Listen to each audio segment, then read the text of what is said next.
klaim akan sejarah bangsa kita, momen-momen penting di perjuangan bangsa Nusantara merebut kemerdekaan diklaim orang, hari-hari besar kita diklaim orang, bahkan laku kebangsaan pun diklaim orang.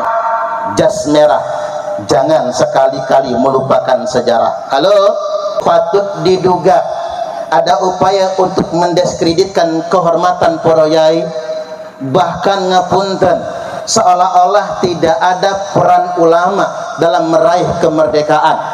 Pangeran Diponegoro itu selain priai, beliau seorang kiai, beliau seorang ulama, bersama para santrinya perang mengusir penjajah Belanda. Dan mengapa Pangeran Diponegoro dikalahkan dan ditangkap? Pengkhianatnya bernama Pekih Ibrahim. Pekih Ibrahim itu nama aslinya Habib Ibrahim Ba'abud. Beranjak yang berikutnya tahun 1888 ada peristiwa besar namanya Geger Cilegon. Dan siapa pengkhianatnya? Nama pengkhianatnya, halo, nama pengkhianatnya Habib Usman bin Yahya. Nah, di Nusantara ini Bapak Ibu, yang paling sulit dikuasai Belanda itu Aceh. Itu paling sulit. Namun Aceh berhasil ditaklukkan oleh Belanda tahun 1903. Siapa pengkhianatnya? Habib Abdurrahman Az-Zahir. Maka pasukan Inggris bersama sekutu memborbardir Surabaya, yang puncaknya tanggal 10 November katanya 10.000, ada yang menyebutkan 20.000, bahkan ada yang menyebutkan lebih dari itu. Pejuang Indonesia gugur di medan tempur. Nggak ada Ba'alawi di situ. Halo, nggak ada Ba'alawi di situ. Dia tanya kepada sang bunda, "Ma, apa obatnya malu?" Itu pernyataan dari internet yang sangat terkenal. Apa obatnya malu?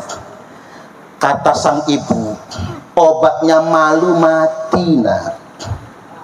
Daripada kamu kerjasama dengan Belanda untuk mengkhianati pribumi Nusantara, lebih baik kamu mati, nak.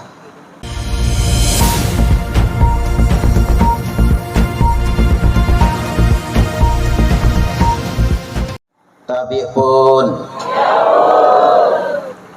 Bismillahirrahmanirrahim. Alhamdulillahilladzi an'amana bit-taufiqi wal hidayah wa nasta'inuhu bihaulihi wa quwwatihil qawiyyah fa innahu la haula wa la quwwata illa billah. Asyhadu an la ilaha illallah wahdahu la syarika lah wa asyhadu anna Muhammadan abduhu wa rasuluhu la nabiyya ba'dah.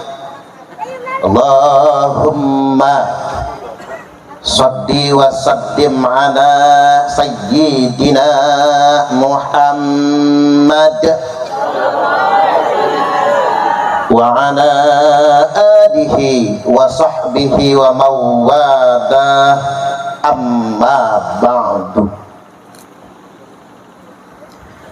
Yang terhormat Forkopimcam Kecamatan Sekampung Udik,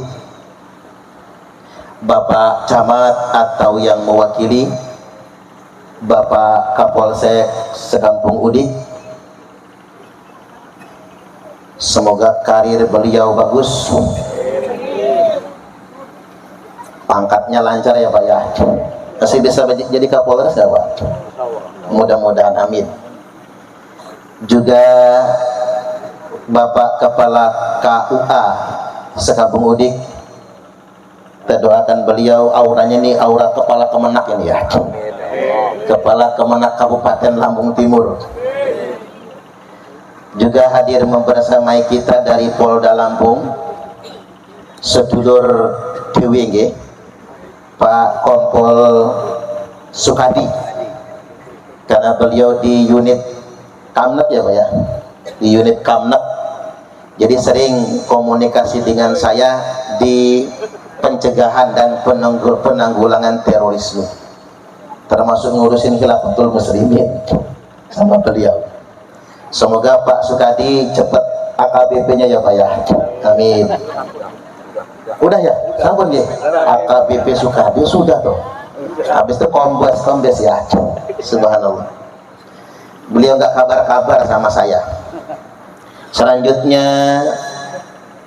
yang saya hormati Kepala Desa Bauh Bangun Sari nggih, Gunung Sari, Pak Kades wau mana Pak Kades. Semoga Pak Kades Allah berikan kemudahan dalam memerintah desa Bauh Gunung Sari, tidak diperiksa BPK, tidak diperiksa jaksa ya, enggak diperiksa inspektorat, dan dicintai oleh masyarakat Bauh Gunung Sari, amin amin ya rabbal alamin. Kalau niki ngapunten menyebut pemerintah dulu, karena kita tahu betul ati'ullaha wa ati'ur rasulah wa ulil amri minkum. Selanjutnya yang kami hormati dan yang kami ta'zimi Romo Kiai Haji Nur Khalis, Romo Kiai Haji Nur Laili Al Habib, Habib asli sampai Al Habib pakai alif lam ta'rif nih, apalagi janggutnya Habib tenanan itu. Baru sekali ini saya sangat cinta sama Habib ya, yakni Kiai Nur Laili Al Habib. Selanjutnya yang kami hormati dan yang kami ta'zimi Romo Kiai Muhammad Samsudin, Romo Kiai Nurdin Syarif, Romo Kiai Nur Fuad, para kiai, para masyayikh yang tidak dapat saya sebutkan satu persatunya. Mbah Yai Jarno niku biarkanlah saja. Beliau niki gara-gara namanya Jarno, akhirnya beliau menjalani nama itu sesuai dengan kenyataan. Sampai sekarang beliau masih hidup sendiri tanpa kehadiran seorang istri, karena semua wanita yang didekatinya bilang Jarno, biarkanlah saja. Makanya kadar-kadar penggerak yang kira-kira rondo-rondo nom, rondo-rondo anyaran, kalaulah sedia menerima lamaran Mbah Jarno, kadar penggerak alumni PDPKB angkatan ke-86, walaupun rodok serem Bapak Ibu, cuman giginya ompong, jadi nggak usah takut dicokot oleh Mbah Jarno nggih.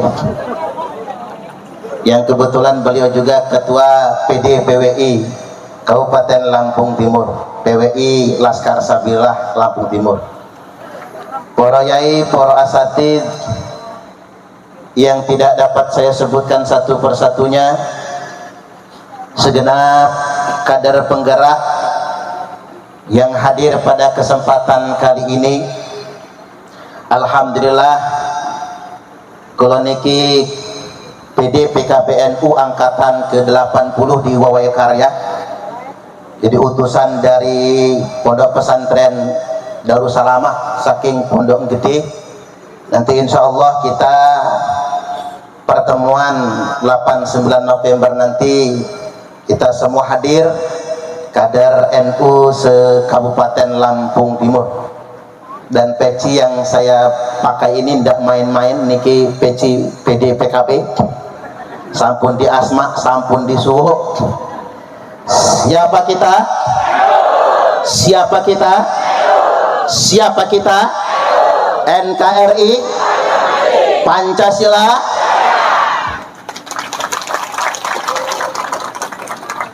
Hadirin wal hadirat rahimakumullah.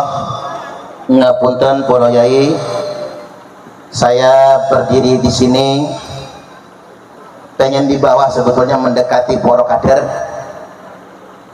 cuman tidak ada lampu di depan, nanti pas di syuting muka saya rodok gosong, makanya saya tidak di bawah. Itu hujan ya? Itu Peri kejauhan dah itunya, syuting dekatnya ya. Nggak apa-apa, HP-nya kena hujan, rusak nggak ya kira-kira? Yang itu rusak ya?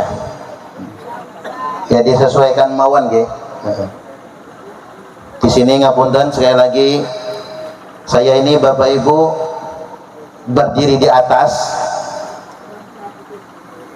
agar ceramahnya kalau ada agak lama terasa pegal di kaki, karena pesan panitia maksimal kita jam 11 bubaran, karena besok siap-siap upacara.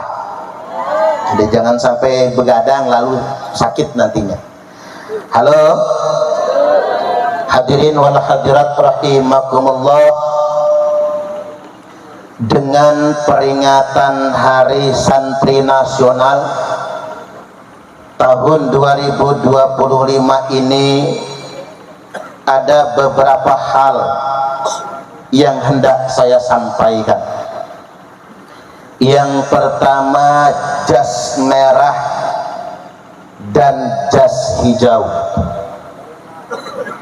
Bung Karno menyatakan jas merah, jangan sekali-kali melupakan sejarah.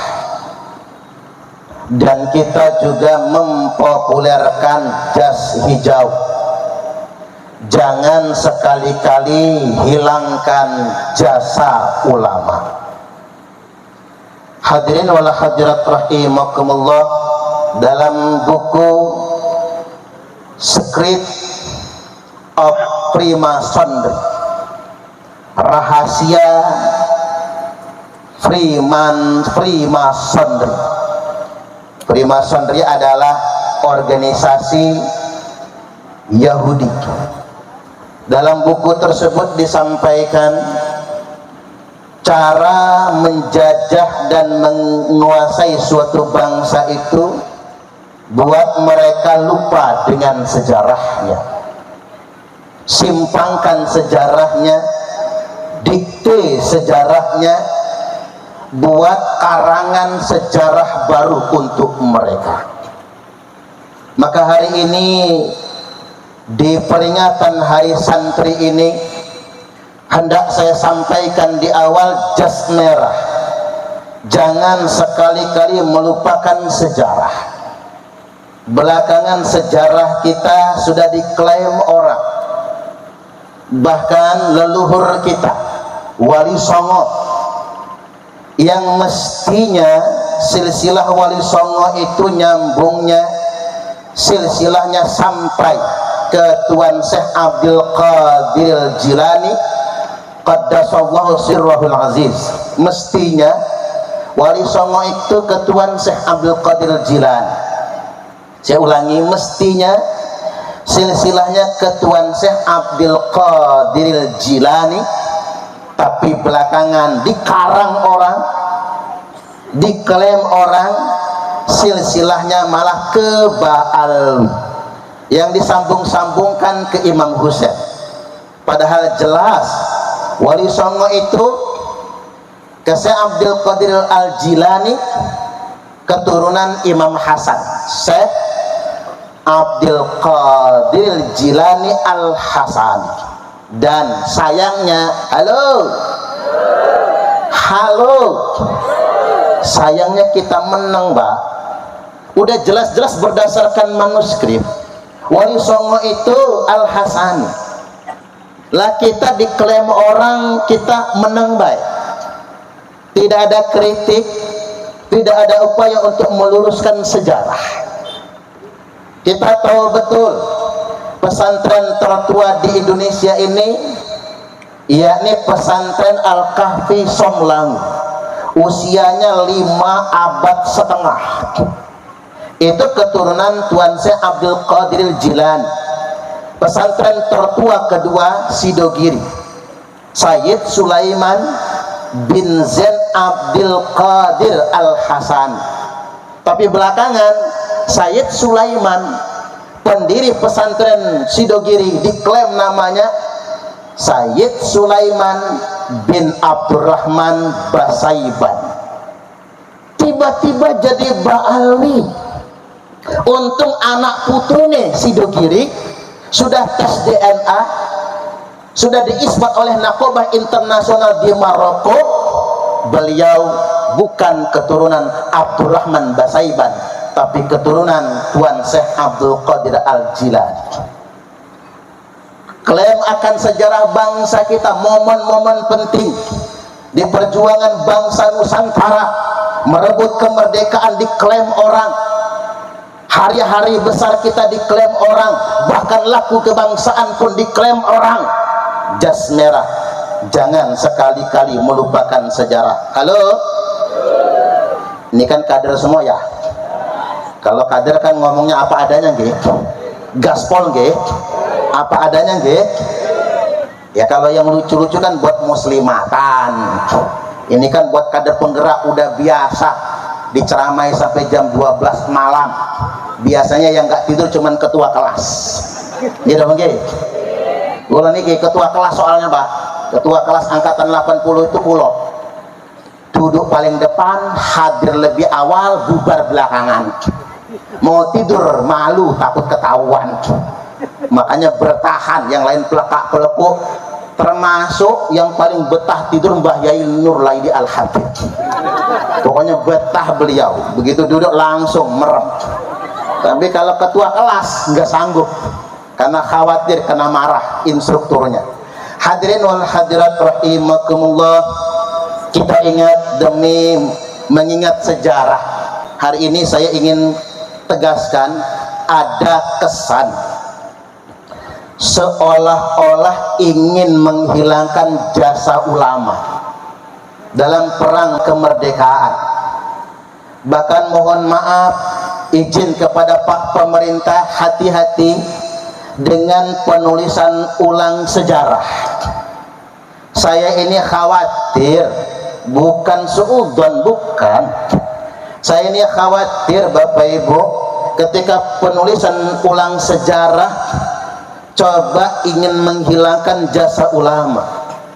Apalagi kita ini baru-baru ini mendapatkan kesan yang tidak baik. Ada seolah-olah pemberitaan yang sifatnya underestimate, pemberitaan yang sifatnya sepertinya negatif dengan para kiai dan pondok pesantren. Maka dari itu patut diduga ada upaya untuk mendiskreditkan kehormatan para kiai, bahkan ngapunten, seolah-olah tidak ada peran ulama dalam meraih kemerdekaan. Halo, justru yang harus kita sadari, perjuangan merebut kemerdekaan, perjuangan mempertahankan kemerdekaan, dua fase perjuangan adanya Republik Indonesia ini melibatkan para ulama, melibatkan santri-santrinya ulama, melibatkan jamaah-jamaah thariqah. Gitu Bang nggih? Maaf nih nggih. Tentara itu Bapak Ibu baru ada tanggal 5 Oktober 1945. Polri Hari Bayangkara, tanya Pak Kapolsek, itu tanggal 1 Juli 1946. Betul Pak Kapolsek? TNI baru ada 5 Oktober tahun 45. Polri baru ada 1 Juli tahun 46. Artinya Bapak Ibu, perjuangan bangsa Indonesia sebelumnya belum ada TNI Polri, belum ada partai politik, belum ada PNI, belum ada PKI, belum ada Mas Yumi, borok-borok Golkar lan PDI Perjuangan, belum ada PKB masih tangeh, P3 belum ada. Perjuangan bangsa Indonesia adalah perjuangan para kiai dan para santri. Kita ingat perjuangan yang disebut dengan istilah Perang Jawa. Perang Jawa itu pemimpinnya siapa? Sinten? Oh, kader beneran Pak, udah paham. Pangeran Diponegoro. Pangeran Diponegoro itu selain priai keturunan Kesultanan Jogja, beliau seorang kiai, beliau seorang ulama. Bersama para santrinya perang mengusir penjajah Belanda, perang yang sangat dahsyat tahun 1825 sampai 1830. Dan kita harus tahu perang Jawa adalah perang yang paling dahsyat. Kerugian paling besar Belanda terhadap perang Jawa. Dan mengapa Pangeran Diponegoro tunduk, dikalahkan dan ditangkap? Pengkhianatnya bernama Pekih Ibrahim. Pekih Ibrahim itu nama aslinya Habib Ibrahim Ba'abud. Membujuk Pangeran Diponegoro turun gunung untuk halal bihalal dengan Jenderal Van de Kock. Namanya aja Van de Kock. Dibujuk oleh Habib Ibrahim Ba'abud, Pangeran Diponegoro nggak mau. 2 kali nggak mau, 3 kali. Karena yang bujuk ini ngaku-ngaku anak putune Kanjeng Nabi, ngaku-ngakunya ulama, lama kelamaan luluh Pangeran Diponegoro. Maka turun gunung 2 hari sebelum Lebaran, ketemu dengan Jenderal Van de Kock. Jenderal Van de Kock pinter, datang duluan, jalan-jalan subuh, menemui Pangeran Diponegoro sholat subuh. Percaya Pangeran Diponegoro. Kata Van de Kock, setelah saya berkunjung hari ini, nanti pas Lebaran, habis Lebaran giliran panjenengan yang kunjung ke saya.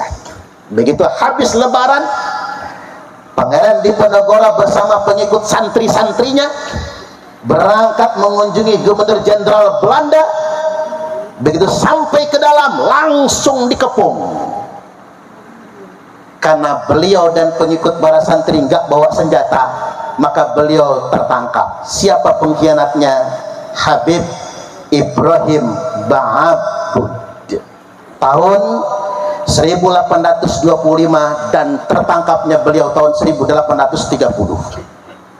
Setelah perang Jawa berhasil dipadamkan, maka Belanda ekspansi keluar Jawa.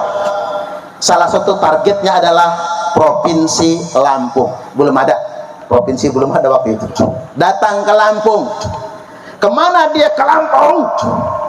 Yakni ingin meruntuhkan perlawanan kekuasaan di bawah Keratuan Pugung. Nah, kita ini ada di Pugung ini. Ini wilayah kekuasaan Keratuan Pugung dulu. Keratuan Pugung itu ada 2, yakni di bawahnya Keratuan Melinting dan Kalianda, Keratuan Darah Putih. Maka terjadilah perangnya di Semaka. Karena larinya ke Semaka Raden Imba Kesumaratu II, anak kandungnya Raden Intan I. Raden Intan I itu kakeknya Raden Inten II, di mana Raden Inten II sekarang dinobatkan namanya menjadi Pangdam Raden Inten II. Tepuk tangan dulu. Ada Pak Babin, dari mana Pak Babin saat tadi? Pangdam berapa Lampung ini Pak? Pangdam 21. Nah, perang melawan Belanda, Raden Imba Kesumaratu II atau Raden Imba Kesuma yang memimpin pasukan sang mertua.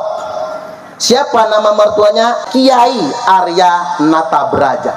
Itu kiai. Raden Imba itu santri, morotuane kiai, keturunan Kesultanan Maulana Hasanuddin dari Banten.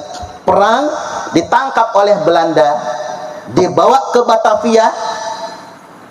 Sang panglima mertua Raden Imba, Kiai Arya Natabraja, wafat di Batavia.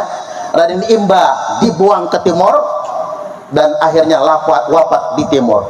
Perlawanan dari tahun 1830 sampai 1834. Yang tidak ditangkap cuma istri Raden Imba. Mengapa? Karena sedang hamil. Siapa yang dikandung oleh istri Raden Imba? Yakni Raden Inten II. Yang ketika sudah beranjak dewasa, dia tanya kepada sang bunda, "Ma, apa obatnya malu?" Itu pernyataan Raden Inten yang sangat terkenal. Apa obatnya malu? Kata sang ibu, obatnya malu mati, nak. Daripada kamu kerjasama dengan Belanda untuk mengkhianati pribumi Nusantara, lebih baik kamu mati, nak. Bismillah, Raden Intan berperang, gugur di medan tempur, dan saat ini ditetapkan sebagai pahlawan nasional asal Lampung. Beranjak yang berikutnya, tahun 1888, ada peristiwa besar namanya Geger Cilegon. Masyarakat Jawa Barat, masyarakat Banten bangkit bersama perang melawan Belanda. Siapa pemimpinnya? Kiai Wasid. Kiai Wasid itu muridnya Syekh Abdul Karim Tanara. Syekh Abdul Karim Tanara itu sinten? Sepupunya Syekh Nawawi Tanara Al-Jawi Al-Bantan yang kitabnya kita pelajari. Itu sepupunya. Syekh Nawawi itu berangkat ke Tanah Suci, mukim di Tanah Suci, nggak bisa pulang karena kalau pulang ditangkap Belanda. Makanya beliau mukim di sana dan jadi Imam Masjidil Haram dan menjadi pemimpin para ulama tanah Hijaz, Mekah dan Madinah. Syekh Abdul Karim Tanara, ulama Thariqah Qadiriyah wan Naqsabandiyah, memimpin pasukannya, murid-murid Thariqah bersama para santri perang melawan Belanda. Yang di medan tempur yang memimpin adalah Kiai Wasid. Dan siapa pengkhianatnya? Nama pengkhianatnya, halo, nama pengkhianatnya Habib Usman bin Yahya. Kita bisa buktikan dengan data yang lengkap, Pak. Karena Habib Usman bin Yahya menulis buku namanya Manhajul Istiqomah. Kitab Manhajul Istiqomah, bukti yang paling konkret pengkhianatan Habib Usman bin Yahya terhadap bangsa Indonesia dan bekerja sama dengan Belanda. Di dalam buku itu, karena ini pakai Arab Pegon, ditulis pakai Arab Pegon, bahasanya bahasa Melayu, bahasanya bahasa Indonesia. Ini fakta yang tak terbantahkan. Bagaimana Habib Usman bin Yahya telah membangun sebuah fatwa yang menyatakan perlawanan bangsa Indonesia mengusir penjajah ini adalah sesuatu yang batil dan melanggar ajaran Islam. Ini fakta dan ini bukan fitnah. Tertulis dalam kitab Usman bin Yahya sendiri. Di salah satu kitabnya yakni Manhajul Istiqomah fid Dini Bisalam, bahwa perbuatan bikin rusuh negeri. Kalimatnya juga udah gak enak. Perbuatan bikin rusuh negeri. Udah gak enak ngedengarnya. Catatan atau fatwa Usman bin Yahya ini. Sebagaimana yang telah jadi di Cilegon, Banten. Ini terkait dengan peristiwa Geger Cilegon. Dan yang dahulu di Bekasi, sekalian itu batil. Dan beserta Senok Gronye, Habib Usman bin Yahya menulis surat kepada pemerintah Belanda bahwasanya gerakan Thariqah yang melawan Belanda di Indonesia itu adalah aliran sesat dan wajib diperangi. Berdasarkan fatwa inilah Belanda punya alasan untuk membantai para kiai dan jamaah Thariqahnya. Nah, di Nusantara ini Bapak Ibu, yang paling sulit dikuasai Belanda itu Aceh. Itu paling sulit. Semua kawasan sudah bisa dikuasai, Banten dikuasai, Lampung dikuasai, Palembang dikuasai, Jawa dikuasai, Aceh yang paling telat. Namun Aceh berhasil ditaklukkan oleh Belanda tahun 1903. Siapa pengkhianatnya? Habib Abdurrahman Az-Zahir. Mereka ngaku-ngaku anak cucu Nabi. Mereka tidak pernah berjuang meraih kemerdekaan. Mereka datang dibawa oleh Belanda untuk menjadi pekerja Belanda menguasai bangsa Indonesia. Kita tidak boleh gagal paham. Ini data sejarah. Kalau ini karangan saya, ini bisa didebat. Karena ini data sejarah yang tidak mungkin kita manipulasi. Karena ada sumber, ada referensinya. Maka mari jas merah, jangan sekali-kali melupakan sejarah. Jangan mentang-mentang Bapak Ibu ada orang yang ngaku keturunan Nabi, mentang-mentang hidungnya mancung kita langsung percaya. Saya sempat mikir, coba hidung saya nggak pesek begini ya, enak saya ngaku-ngaku juga. Orang Indonesia ini gampang percaya Pak, mau mukanya agak ngarak-ngarak, irungnya mancung, cungurnya mancung. Habib Suparman, ada nggak kira-kira ya? Boten enten, namanya nggak masuk hitungan Pak. Suparman itu kalau di Amerika iso makur loh Bu. Oh Superman, sama aja. Apa bedanya Suparman kali Superman? Kalau Suparman itu celananya di dalam, tapi kalau Superman celananya di luar. Itulah bedanya Bapak Ibu. Ya saya ini karena ceramah di hadapan kader, sakjane saya itu nggak mau keras-keras amat kok. Karena kita ini kader NU tuh begini, la takun rotban fatu'sor wala yabisan fatukassar. Jangan terlalu lembut, nanti engkau diinjak. Jangan juga terlalu keras, nanti engkau dipatahkan. Halo? Kita ini nahdiyin Bapak Ibu, lembut kita diperes, lemah kita diinjak. Terlalu keras juga jangan, nanti engkau dipatahkan. Mbak Jarno, kalem aja ya, jangan keras-keras Mbak, nanti puntir orang. Jangan terlalu keras-keras pokoknya jenengan udah kader NU. Kalau kader NU itu ya wasatiyah sajalah, tengah-tengah saja. Jangan terlalu galak, jangan terlalu kasar, kan begitu. Juga jangan terlalu lemah, sedang-sedang saja. Hadirin wal hadirat rahimakumullah. Kemudian yang berikutnya jas hijau. Jangan sekali-kali hilangkan jasa ulama. Kita harus sepakat yang punya kontribusi besar merebut kemerdekaan hingga memproklamasikan kemerdekaan Republik Indonesia, dan kemudian mempertahankan kemerdekaan Republik Indonesia adalah para ulama dan para santri. Kerjasama yang sangat unik ini menjadi bagian daripada benang merah sejarah berdirinya Negara Kesatuan Republik Indonesia. Kita kembali kepada konteks Hari Santri. Ketika Jepang tanggal 15 Agustus tahun 1945 menyerah kepada sekutu, maka para pemuda menculik Bung Karno dan Bung Hatta di suatu tempat namanya Rengas Dengklok.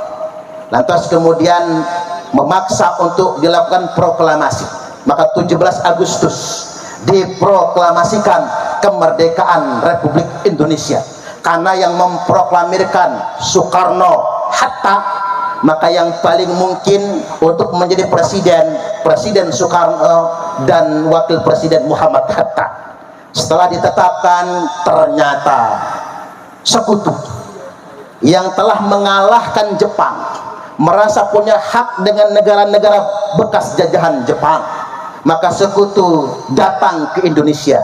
Lah ndilalah, kedatangan sekutu ke Indonesia ini diboncengi oleh nikah. Tulisannya nicah, betul kan? Nikah alias nicah. Ternyata nicah, pemerintahan sipil Belanda punya kepentingan untuk kembali mencaplok Indonesia. Maka ketika di bulan September Sekutu dan Nica hadir di Jakarta, datang ke Surabaya, dan di Sumatera ke Medan, 3 kota besar, maka Presiden Soekarno matur sowan kalih Mbah Yai Hadratus Syekh Kiai Haji Hasyim Asy'ari, Mbah Yai pripun niki. Maka atas dasar itulah Kiai Hasyim Asy'ari mengumpulkan para ulama, berkumpul di Surabaya tanggal 21 Oktober, kan matur bulan September karena kiainya jauh-jauh, kumpulnya di bulan Oktober, yakni tanggal 21 kumpul di Surabaya di Gedung Ansor Surabaya. Waktu itu hadir Romo Hadratus Syekh Kiai Haji Hasyim Asy'ari, Romo Kiai Haji Wahab Hasbullah, Romo Kiai Haji Bisri Sansuri. Kata beliau, kita tunggu dulu ulama-ulama saking Jawa Barat. Maka hadir Romo Kiai Haji Abbas Buntet, Romo Kiai Haji Satori dari Arya Winangun, kemudian Romo Kiai Haji Amin dari Babakan Caringin, dan kemudian para kiai yang lainnya kumpul di Surabaya. Maka diputuskanlah fatwa jihad. Fatwa jihad itu ditandatangani tanggal 22 Oktober tahun 1945 yang mewajibkan semua laki-laki dewasa dan sehat dalam jarak 2 marhalah. 2 marhalah di Syafi'iyah itu dihitung 94 km. Fardhu ain, berangkat jihad untuk menolak sekutu yang diboncengi oleh nikah. Maka semua laki-laki khususnya di Pulau Jawa berangkat, dan itu rata-rata poro santri. Dan yang di luar jarak 94 km fardu kifayah, tidak fardu ain. Maka pecahlah perang besar. Perang itu dimulai tanggal 27 Oktober di Surabaya. Puncaknya tanggal 30 Oktober terbunuhlah Jenderal Malabi, tewas Jenderal Inggris. Sekutu marah, Inggris marah, maka pasukan Inggris bersama sekutu memborbardir Surabaya, yang puncaknya tanggal 10 November katanya 10.000, ada yang menyebutkan 20.000, bahkan ada yang menyebutkan lebih dari itu. Pejuang Indonesia gugur di medan tempur.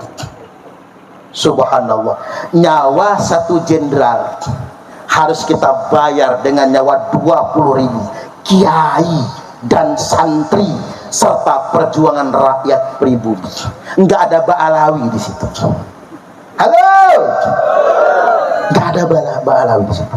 Kiai, santri, murid torekoh, dan pejuang-pejuang Nusantara yang gugur. Nah, di sini ayo kita semua bersatu. Rawe-rawe rantas, malang-malang tuntas, cancut tali wondo. Ringan sama dijinjing, berat sama dipikul. Mari kita kuatkan persatuan dan kesatuan, bergandengan tangan, duduk sama rendah, berdiri sama tinggi, merunduk sama rata, tegak pun tanpa raja. Mari kita jaga persatuan dan kesatuan. Tepuk tangan dulu. Mengapa penting menjaga persatuan dan kesatuan? Lah, iya, kita bisa membunuh Jenderal Malabi, tapi lihat korban dari pihak kita 20.000. Alangkah banyak orang yang namanya tak tercatat dalam sejarah. Makanya pemerintah memberikan apresiasi dan penghargaan yang luar biasa. 10 November ditetapkan sebagai Hari Pahlawan. Saking banyaknya yang gugur demi mempertahankan kemerdekaan. Namanya tak tersebut dalam sejarah. Bahkan mungkin makamnya sudah tidak ada lagi. Entah di mana makam-makam mereka. Tapi memang itulah perjuangan beliau-beliau, orang-orang tua kita. Ayo kita kuatkan persatuan dan kesatuan. Amerika Serikat menjadi negara adikuasa, sangat menguasai dunia. Gara-gara apa? People. Rakyat Amerika nggak bisa diadu domba. Sekarang nyusul Cina. Jumlah rakyat Cina itu 1,4 miliar. Banyak betul itu. Dulu jadi beban bagi Cina, sampai-sampai mereka kelaparan. Tapi sekarang karena Cina bersatu, nggak ada tawuran di Cina, nggak ada. Nggak ada perang suku di Cina, nggak ada. Nggak ada perang mengatasnamakan agama di Cina, nggak ada. Cina bersatu, nggak ada perang saudara. Sekarang Cina teknologi militernya sudah bersaing dengan Amerika. Ekonominya lebih kuat daripada Amerika. Saat Amerika dan Eropa mengembargo teknologi Cina, nggak dikasih satelit, Cina ngirim satelit sendiri ke ruang angkasa. Sekarang teknologi satelit Cina dan kedokterannya sudah bisa mengoperasi medis dalam jarak tempuh 5.000 km lebih. Umpami nggih, dokternya di sekampung Udik, di bawah Gunung Sarinigi. Pasiennya ten Papua. Operasi sesar bisa pakai teknologi robot Cina, memanfaatkan satelit dan teknologi medis. Amerika, Eropa belum ada yang bisa lebih 5.000 km. Cina sudah berhasil. Lah Cina bisa mengoperasi jarak jauh. Orang Indonesia masih mengandalkan ajian. Apa sih itu? Kita mah masih berkutat dengan ajian. Kita mah masih berkutat sama santet. Amerika bikin pesawat siluman F-35 yang tak terdeteksi radar. Disaingi oleh Iran pakai rudal hipersonik yang bisa menghancurkan sistem pertahanan udara Israel. Nah, Amerika Israel pakai pesawat siluman F-35, Iran pakai rudal hipersonik. Lah Indonesia cuma ngirim santet. Paling banter ya ganas patik. Ya kapan kita majunya? Apa kata orang, kalau kata Gus Muafik, ngambil nyawa orang dari jarak jauh namanya santet. Ngambil hati mbak-mbak dari jarak jauh namanya pelet. Ngambil duit dari jarak jauh namanya ngepet. Lah kita kalau masih berkutat santet, pelet, ngepet, santet, pelet, ngepet, santet, pelet, ngepet, nggak bisa maju kita. Ngapunten tukang pelet, ngapunten Bajarno, ngapunten Bajarno ini tukang pelet ya. Katanya wong dia aja nggak laku-laku. Maksud saya itu begini Bapak Ibu, begini maksud saya itu. Ngapa nyantet itu harus pakai kuku? Kuku, rambut. Kalau nggak dapat kuku sama rambutnya, bajunya yang biasa dipakai. Makanya hati-hati kali jemuran. Baju yang paling bagus daleman. Dalaman yang paling bagus celana yang udah bolong-bolong gitu. Nah, makanya hati-hati jenengan jemur celana dalam. Begitu hilang Bajarno yang ngambil itu. Kalau tongkene Bajarno. Lah ngapa kayak begitu? Berarti yang bisa nyantet kita itu orang dekat, tetangga, keluarga sendiri, bahkan kawan sendiri. Kalau santet bisa untuk orang jauh Bapak Ibu, mending kita nyantet Donald Trump sama Benyamin Netanyahu. Gitu kan gitu. Ini kita sampaikan, tukang santet yang paling sakti se-Indonesia ini, mohon kalau bisa nyantet Benyamin Netanyahu sama Donald Trump itu, yuk kita patungan Pak, berapapun biayanya kita patungan gitu. Katanya 1 miliar, ayo kita kumpulkan 1 miliar buat nyantet Benyamin Netanyahu sama Donald Trump. Buktinya nggak bisa kan? Karena santet itu melibatkan orang dekat. Ya kapan kita bisa maju kalau kita mengikut kawan sendiri? Menjadi duri dalam daging, bara dalam sekam, menjegal kawan seiring, menggunting dalam lipatan. Kita tidak akan pernah bisa maju kalau kita sikut-sikutan antar kita semua. Mari kita pertahankan persatuan dan kesatuan. Siapa kita? Siapa kita? Siapa kita? NKRI, Pancasila. Wah, semangat Pak Kapolsek, semangat. Ini kader baru, lagi ngejos. Nah, kader NU itu makin lama harus makin ngejos, nggih. Ini poin pertama. Hari Santri, kita berterima kasih dengan pemerintah. Dia sudah menetapkan Hari Santri Nasional. Dengan begini kita punya momentum untuk mengkampanyekan dan menyadarkan betapa besar peran para kiai, peran para ulama, peran para santri, jamaah-jamaah thariqah dalam rangka merebut kemerdekaan Republik Indonesia sampai mempertahankan kemerdekaan Republik Indonesia. Ini poin pertama. Poin yang kedua yang hendak saya sampaikan pada kesempatan kali ini begini. NU itu bukan PBNU. NU itu bukan pengurus NU. Tapi PBNU dan pengurus NU adalah bagian dari NU. Cocok atau cocok? Cocok atau cocok? Ini ada maksud saya ngomong begini, Pak.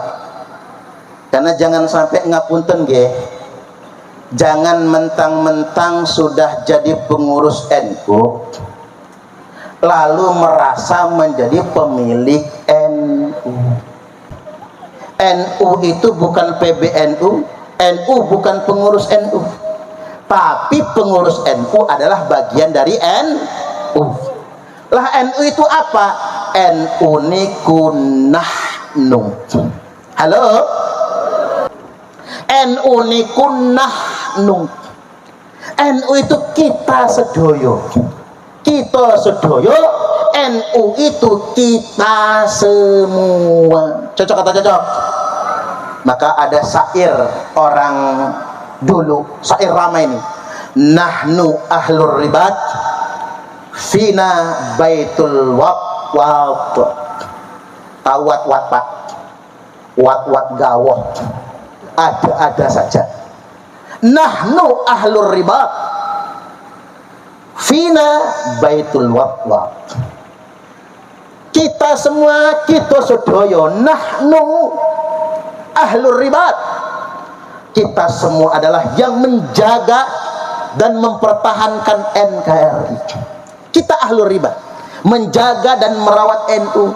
Makanya yang ngurus NU niku ikhlas ngurus NU tanpa gaji. Kita semua menjadi santrinya Mbah Yai Hasyim Asy'ari. Allahumma amin. Itu yang disebut dengan ahlur ribat. Karena kita ini ahlur ribat, nahnu ahlur ribat, kita ngurus NU gak minta digaji karena memang gak ada gajinya. Bahkan bukan cuma ngurus NU, kita ngurus NKRI, berjuang untuk NKRI itu tidak digaji. Gitu begitu. Dan kadang-kadang ngapunten nggih, kiai dan santri itu lebih NKRI daripada yang nerima gaji. Ya bayar. Saya ulangi. Kadang-kadang kader-kader Nahdliyin itu lebih NKRI daripada yang nerima gaji dari NKRI. Buktinya apa, Pak? Kita berjuang menjaga NKRI lah. Yang nerima gaji malah gandengan sama Rizik Syihab. Halo? Yang nerima gaji malah kawanan sama Bahar Smith. Menteri-menteri malah datang ke Rizik Syihab. Ini ada apa coba? Yang mereka tuh jelas ceramahnya provokasi, malah kawanan sama HTI, kawanan sama bekas-bekas FPI. Mau apa itu? Padahal mereka nerima gaji. Halo? Nah, mengapa saya katakan fina baitul watwat? Bukan saya katakan, nggih. Syair ini saya kaitkan fina baitul watwat. Di antara kami ada baitul watwat, rumah kelelawar. Maksudnya begini, Jam'iyah Nahdlatul Ulama yang ribat NKRI, mengawal NKRI, menjaga NKRI dengan ikhlas, tapi ingat, fina, di dalamnya tetap ada baitul watwat, rumah kelelawar. Tetap ada orang yang memanfaatkan Jam'iyah Nahdlatul Ulama, Pak, hanya untuk kepentingan pribadi. Betul. Ya banyak. Tepuk tangan dulu.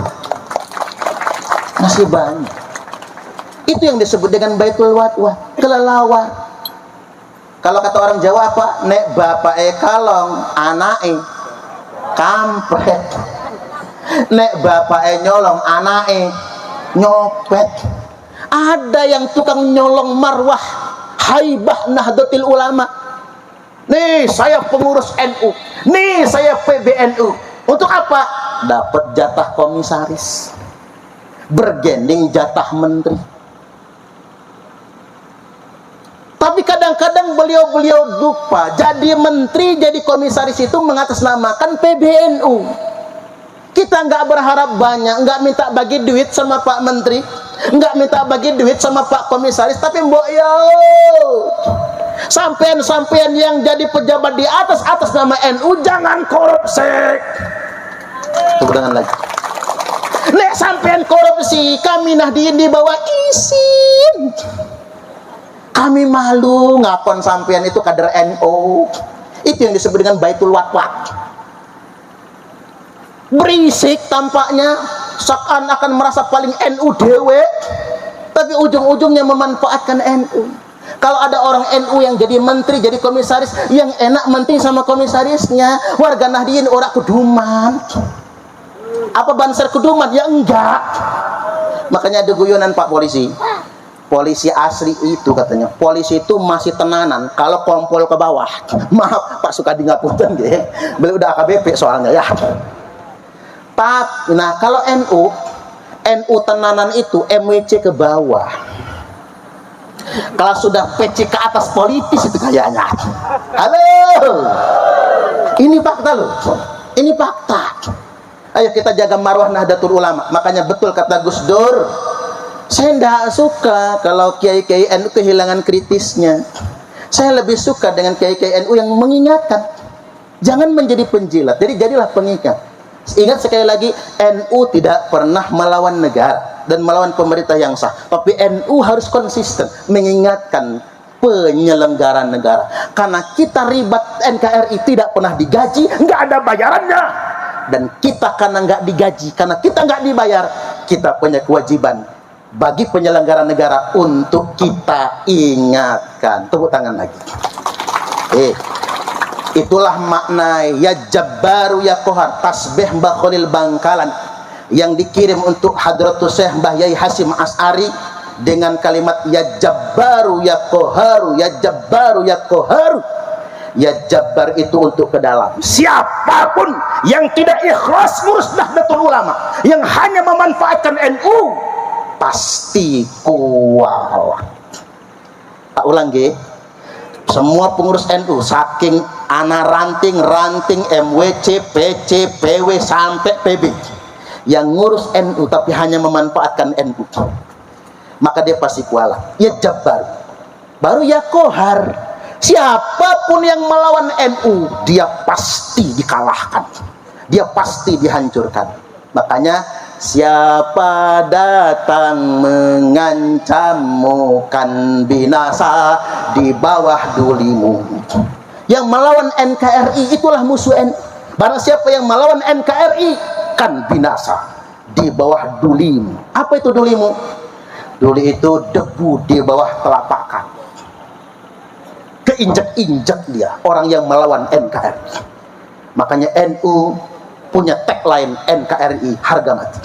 Baik, yang berikutnya jam pinten nih, amit-amit nggih. 12. Oh, masih ya, masih ada waktu. Halo. Ya Jabbaru ya Qahar, tasbih Mbah Khalil Bangkalan. Kita masuk segmen ketiga sekarang, yakni pesan wasiat Mbah Khalil Bangkalan berupa teken Musa. Teken Musa ini Bapak Ibu adalah simbol kepedulian. Teken Musa ini adalah ajaran Wali Songo. Menehono teken marang wong kang wuta. Ini bahasa Jawanya bener nggak ini? Kula niki Pak, asline asmone Suparman, tapi senes tiang Jawi. Bapak kula Komring. Komering kali Lampung ya sama, Komering sama Lampung itu. Ibu saya Ogan, kok namanya Suparman? Karena lahir bulan Sapar, makanya namanya Suparman. Nek lahir bulan Suro, asmone Suratman. Nek Paing, Paiman. Nek Legi, Legiman. Lancar bahasa Jawa karena kiai saya orang Jawa, punya istri juga orang Jawa. Istri saya itu kan yang masih keluarga gede itu ya istri saya. Kalau saya bapak Komering, ibu saya Ogan Komering Ulu. Nah hadirin wal hadirat rahimakumullah, mene hono teken marang wong kang wuta, mene hono pangan marang wong kang luwe, mene hono busana marang wong kang uda, mene hono pangiupan marang wong kang kudana. Berikan tongkat untuk orang yang buta, berikan makan untuk orang yang lapar, berikan pakaian untuk orang yang telanjang, dan berikan payung dan tempat berteduh untuk orang yang sedang kehujanan. Jam'iyah Nahdlatul Ulama harus mengamalkan takkan Musa itu.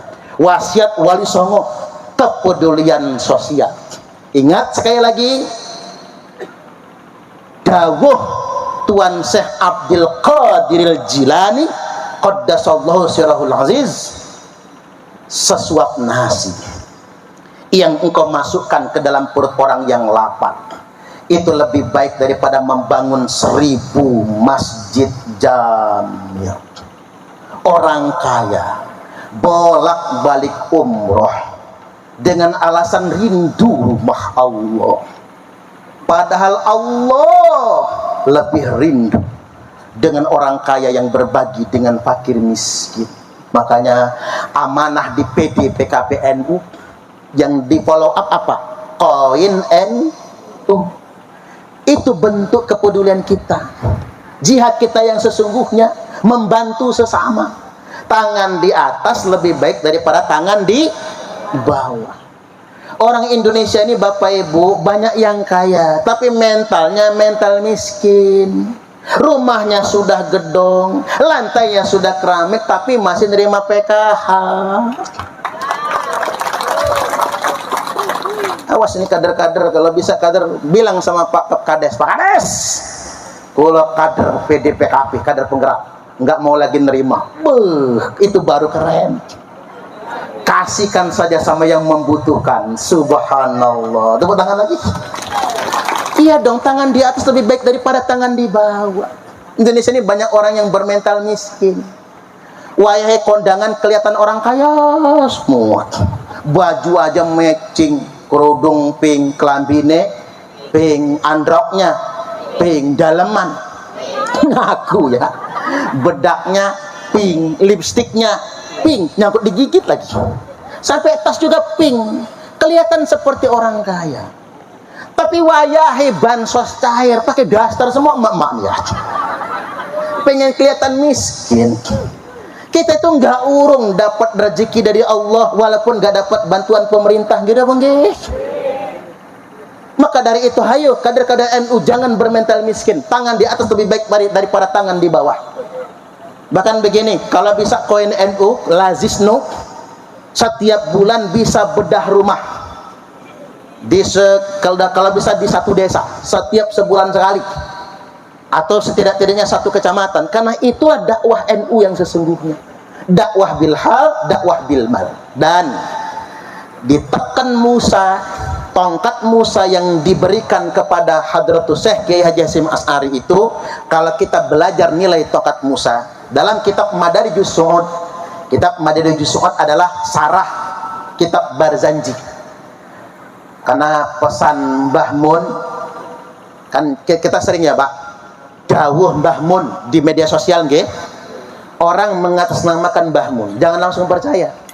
Karena di medsos banyak orang berbohong. Orang berbohong atas nama Nabi aja berani, apalagi bohong atas nama ulama. Atas nama Nabi aja mereka berani bohong loh, apalagi atas nama ulama. Makanya hati-hati baca caption di media sosial. Tapi ini dawuh Mbah Mun, ada videonya. Kata Mbah Mun, udahlah kita nggak usah yang ror itu. Dewe Barzanji mawon. Ini dawuh Mbah Mun loh, bukan karangan saya. Ada buktinya, ada videonya. Nggak usah rororan, kita berzanji mawon. Kitab Barzanji ini dikarang oleh seorang Sayyid Ja'far Al-Barzanji. Nah, disarah, nama sarahnya itu kitab Madarijus Su'ud karya Syekh Nawawi Tanara Al-Jawi Al-Bantani. Dalam kitab itu dinarasikan tongkat Musa, panjangnya itu 10 hasta alias 5 meter. Walaha syu'batan, ada 2 cabang di atasnya. Kurang lebih begitu gambarannya. Jadi 10 hasta itu 5 meter, karena 1 hasta kan 50 cm. Ada 2 cabang dan ada 4 kalimat di situ. 1, kullu sultanin la ya'dilu fi sultanihi wa huwa wa fir'aunu sawa. Semua pemerintah yang tidak adil dengan pemerintahannya, maka dia dengan Fir'aun sami mawon podo wae gegoh gawoh sarwa keneh, sama saja. Kalau bahasa Lampung gegoh gawoh, kalau bahasa Komering gogoh gawoh. Tapi ingat, jangan nunjuk muka orang. Kalau nunjuk muka orang viral. Cak Nun nunjuk Jokowi, Fir'aun viral Cak Nun. Gara-gara viral masuk rumah sakit. Udah masuk rumah sakit didoakan oleh Pak Jokowi. Kan jadi izin. Itu nasihat untuk diri kita, bukan untuk nunjuk muka orang. Yang kedua, wa kullu alimin la ya'malu bi'ilmihi wa huwa wa iblisu sawa. Ini yang gak enak ini. Semua orang alim, para kiai, ini ngomongin diri kita nih ya, para yai, para ustadz, tuan guru, profesor, doktor, yang tidak mengamalkan ilmunya, maka dia dengan iblis sama saja. Hati-hati. Jadi bukan jadi ulama itu bukan cuman koplo, bukan cuman sorban. Ingat kata Nabi, abghadul ibad ilallah, hamba Allah yang paling dimurkai, hamba Allah yang paling dibenci itu man kana taubuhu khairan min amali, orang yang pakaiannya lebih istimewa daripada kelakuannya. Antakuna thiyabuhu thiyabal anbiya wa amaluhu amalal jabbarin, di mana pakaiannya menggunakan jubah kenabian tapi kelakuannya kelakuan preman. Jadi istilah preman berjubah itu ada hadisnya. Jubahnya jubah kenabian tapi kelakuannya kelakuan preman alias preman berjubah. Kerjaannya provokasi, ngadu domba, ngajak perang, ngajak tawuran. Ketiban tawuran beneran, dia nyumput di belakang, Muhibin maju ke depan. Yang jadi korban siapa? Yang pesek-pesek inilah yang jadi korban itu. Kita semua yang akhirnya berkalang tanah. Makanya jangan mau diadu domba orang. Kita kuatkan persatuan dan kesatuan. 3, wa kullu ghaniyyin la yantafi'u bimalihi wa huwa waqaruna sawa. Semua orang kaya wong sugih yang tidak manfaat hartanya untuk orang fakir, maka dia dengan korun sama saja. Ingat, tapi jangan nunjuk muka orang kaya, nanti marah dia.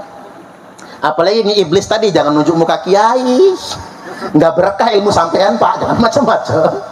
Yang keempat, wa kullu faqirin la yasbiru ala faqrihi wa huwa wal qalbu sawa. Semua orang fakir melarat yang nggak sabar sama melaratnya, maka dia dekne kalih anjing sama saja. Yang nomor 4 ini jangan sekali-kali nunjuk muka orangnya. Kamu miskin ya, melarat, nggak sabar, nggak sholat, nggak puasa, anjing kamu. Langsung dibacok kita pak, jangan macam-macam. Bahasa halusnya anjing apa ya? Asu. asun apa kiri? Oh, segawon ya, segawon. Walaupun segawon nggak boleh nunjuk mukanya, langsung kena kampung gitu, jangan macam-macam. Nah, di bagian akhir, halo, di bagian akhir hendak saya sampaikan, NU mempopulerkan hubbul waton minal iman.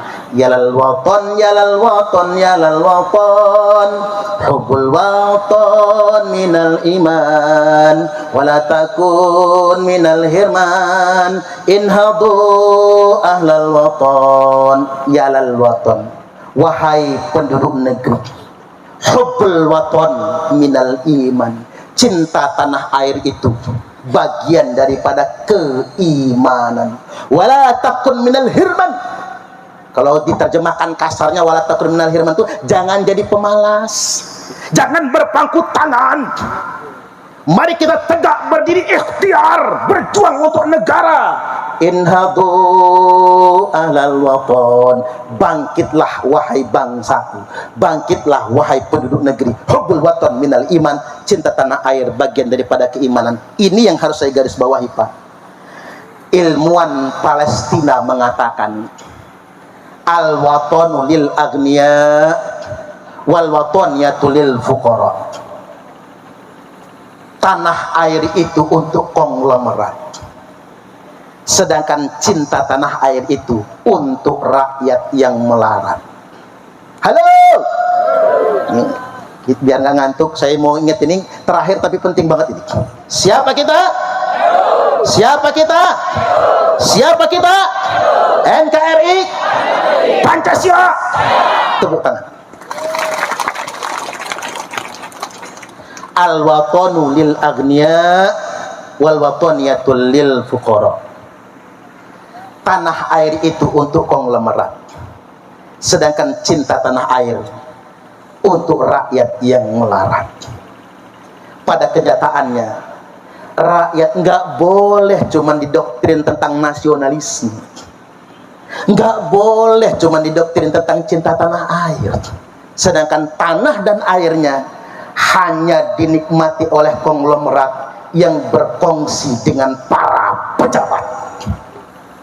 Ini NU wajib mengingatkan ini semua.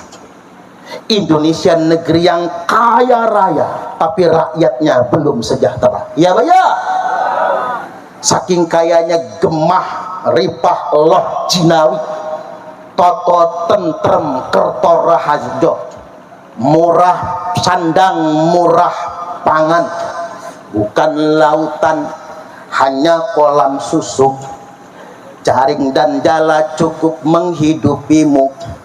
Tiada badai, tiada topan kau temui, ikan dan udang menghampiri dirimu. Orang bilang tanah kita tanah surga, tongkat kayu dan batu jadi tanaman. Carine Pak, carine.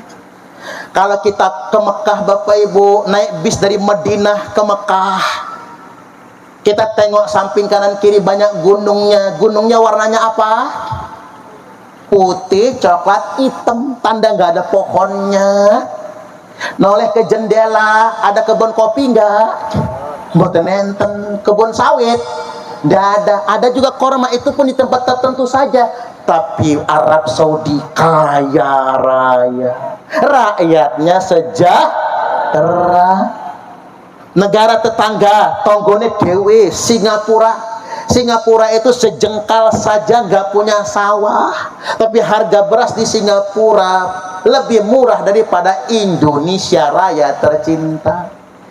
Singapura nggak punya gas, tapi gas Indonesia dikirim ke Singapura. Singapura nggak punya pasir, pasir Indonesia kirim ke Singapura. Singapura nggak punya minyak bumi, tapi dikirim dari Indonesia. Bapak Ibu harus tahu, ekspor minyak bumi mentah kita itu dikirim ke Singapura, nanti diproduksi di Singapura, dikirim matengnya lagi ke Indonesia. Jumlah impor BBM tertinggi Indonesia itu dari Singapura, mencapai 54%. Minyak mentahnya disedot dari bumi Indonesia, lalu dikirim mentahan ke Singapura. Di Singapura dibikin jadi Pertalite, Pertamax dan lain sebagainya, kirim lagi ke Indonesia dijual. Itu goblok atau goblok? Ini masalah Bapak Ibu. Kritik ini harus kita sampaikan. Ini kata siapa? Kata Pak Purbaya. Makanya saya setujulah sama Pak Purbaya itu. Mudah-mudahan beliau dipertahankan jadi Menteri Keuangan. Amin. Kata beliau, ini yang viral, tapi ini harus dikonfirmasi ulang ya. Harga keekonomian bensin Pertalite itu nggak nyampe 5.000. Harga keekonomian gas itu cuma 14.900. Jadi dengan beli gas berapa? 25 kan? Pertamina malas bikin kilang. Karena kalau ngejual mentah dapat ujung, beli jadi juga dapat ujung. Apa? UUD, ujung-ujungnya duit. Indonesia salah kelola. Maka dari itu kita dukung pemerintah untuk memberantas korupsi, dan NU harus ikut proaktif dalam rangka memberantas dan menanggulangi korupsi. Jangan sampai ini semua merajalela. Dan terakhir, kalau usul kali Pak pemerintah, ini usulan rakyat nggih. Ingat, rakyat cuma boleh ngusul, nggak boleh berlebihan. Anggaran MBG itu sampai 400 triliun per tahun.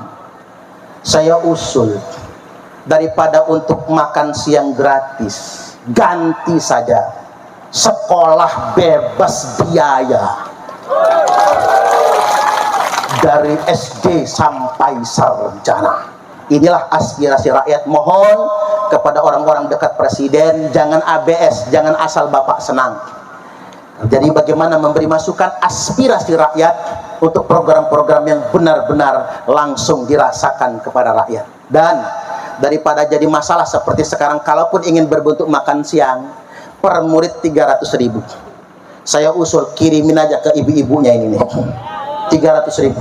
Ibu-ibu punya anak 4 kali 300 1.200.000, cair ibu-ibu. Tepuk tangan lagi. Dan nggak usah dikirim ke bapak-bapak, nanti dikirim ke bapak-bapak jadi udut dia. Kirim ke ibu-ibunya. Kalau Pak Prabowo berani eksekusi usulan saya ini, 2029 Pak Prabowo menang telak 100%, Pak, yakin saya. Tepuk tangan lagi. Kita dukung Prabowo Gibran menyelenggarakan pemerintahan yang bersih dan bermartabat untuk menyongsong tahun generasi emas 2045. Baik, demikian dari saya. Kurang lebihnya mohon maaf, dan kepada Allah Ta'ala mohon ampun. Sekali lagi, ambil baiknya, ambil manfaatnya. La takun rotban fatu'sara wala yabisan fatukassara. Jangan terlalu lembut, nanti engkau diinjak. Tapi jangan juga terlalu keras, nanti engkau dipatahkan. Tengah-tengah saja tugas dan fungsi kita mengawal NKRI harga mati sebagai riba NKRI. Wallahul muwaffiq ila aqwamit thariq. Wassalamualaikum warahmatullahi wabarakatuh.